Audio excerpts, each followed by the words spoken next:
Catégorie e-service digital inclusif. Les e-services et le digital inclusif jouent un rôle clé pour réduire l'isolement géographique et améliorer l'accès aux services publics. En développant des plateformes numériques et des services robotisés pour l'éducation, la santé et les démarches administratives, les territoires ultramarins facilitent l'accès aux droits et à l'information pour tous.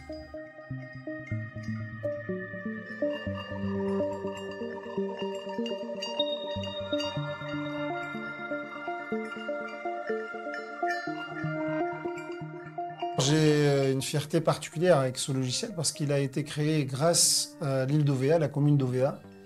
Donc une petite île de 3000 lames qui a une histoire particulière en Nouvelle-Calédonie. Le projet est parti de là et aujourd'hui il se répand un peu partout dans le monde. L'histoire du logiciel, c'était répondre à une petite commune au départ et on se rend compte à fur et à mesure que c'est un sujet de masse. C'est toutes les entreprises, toutes les organisations peuvent en avoir besoin. Et c'est une histoire particulière parce que j'ai vu un potentiel rapidement, mais je ne pensais pas qu'il était aussi important. Et c'est magique parce que, comme je disais tout à l'heure, ça démarre d'Ovea, ça continue à Nouméa, Tahiti, les Antilles, et aujourd'hui la métropole et le bassin méditerranéen d'une façon générale. Et j'espère demain ailleurs.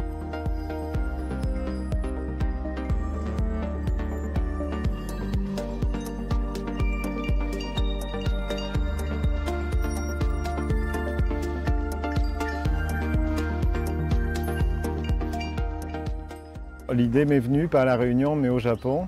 J'étais dans un métro et en face de moi j'avais 10 personnes et 9 sur les 10 personnes étaient sur leur téléphone portable et la 10e personne était en train de dormir.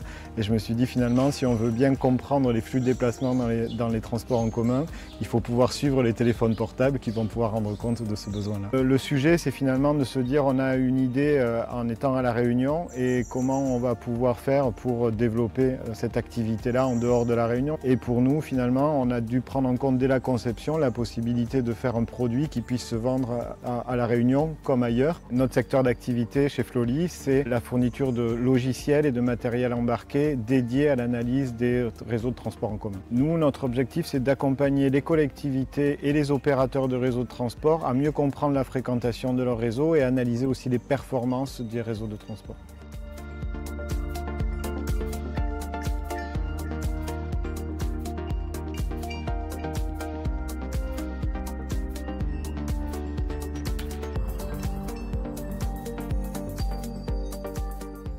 La solution Tiki était issue d'un développement sur mesure et c'est quelques mois plus tard qu'on s'est rendu compte du potentiel de l'application et de son côté générique. On s'est rapidement rendu compte que l'application était à même d'aller répondre à un besoin beaucoup plus large et en tout cas aller combler des problématiques marché qui n'étaient pas seulement centrées sur le client initial. Et c'est à partir de ce moment-là qu'on a décidé d'investir et de se donner toute l'équipe à fond sur l'application. Il faut savoir que Tiki, c'est une solution 100% locale, 100% made in Polynésie. Tiki actuellement est en pleine levée de fonds avec Invest in Pacific. Le but est de financer 3 phases qui ont bien été définies. Une première phase qui est une phase de façonnement, qui est la confirmation sur le marché polynésien. Une seconde phase qui va viser une exportation plutôt insulaire. Et ensuite une troisième phase qui va aller chercher des marchés un peu plus internationaux. Donc on va dire que les prochaines étapes pour Tiki, on est carrément sur ces 3 phases qui sont sur une durée de 5 ans.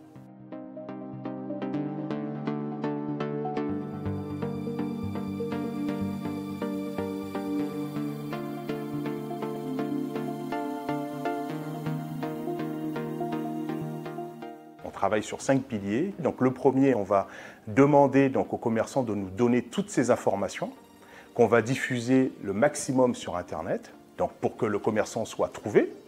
Le deuxième, c'est simplement la notoriété.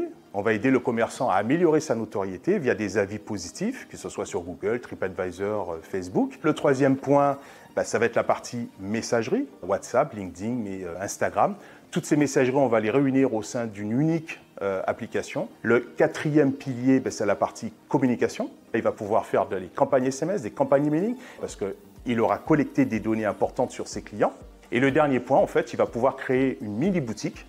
Donc nous, on va à la fois l'aider physiquement, puisqu'on a cette coach personnelle et humaine qui va l'accompagner régulièrement. Et à côté de ça, il y aura la partie IA qui va l'aider également lorsque la coach ne sera pas disponible ou lorsque lui, il est fermé.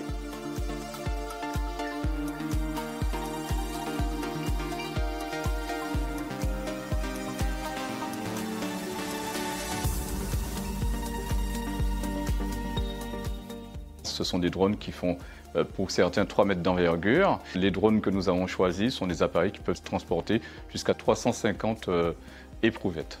Le drone va voler à 120 mètres d'altitude à une vitesse supérieure à 90 km/h.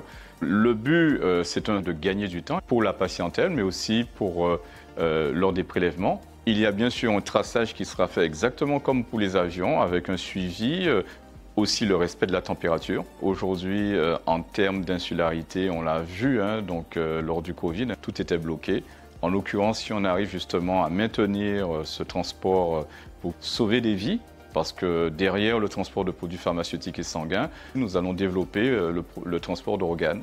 Il y a aussi les défibrillateurs, les premiers secours, venir véritablement en appui et des services de secours existants.